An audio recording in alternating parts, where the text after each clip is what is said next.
Welcome back, everybody. I'm just gonna dip in here and see my friend Beth playing the piano.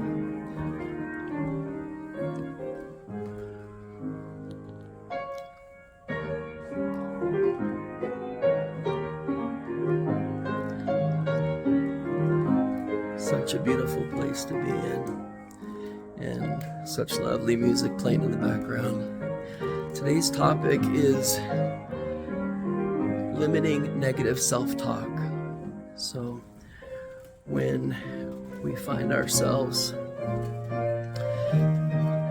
saying unkind things to ourselves, or being, there's this fine line between holding yourself to a high standard versus being too hard on yourself. And I walk this line as much as anybody, but it's the negative things that we say to ourselves. And you all know what I mean. When we can catch ourselves doing that, then we can slowly over time, this takes practice, we can learn to reframe, and then we use more empowering type statements based on gratitude from there. But that's a couple. We're going to talk about that in a couple of weeks. But limiting the negative self-talk that we say to ourselves helps us gain confidence. It helps us gain self-awareness, because it's a constant practice of self-awareness. It helps us in our relationships with others. It helps us practice gratitude, and it helps us enjoy life more. It makes us more happy. Just like this piano music makes me happy, limiting the negative self-talk that we say to ourselves creates happiness as well. So I hope that this week you will practice. Oh, she's really going for it now. But I hope that this week you'll practice limiting the cruel things that you say to yourselves. And I'll make that commitment as well. I'll do my best to limit the negative things that I say to myself. Because these things turn into shame. And any shame-based thinking is a waste.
Physiologically turning ourselves into a negative type of energy. So with that, I will let you go. Have a great week ahead. Happy Wednesday to everybody, and I'll see you next week.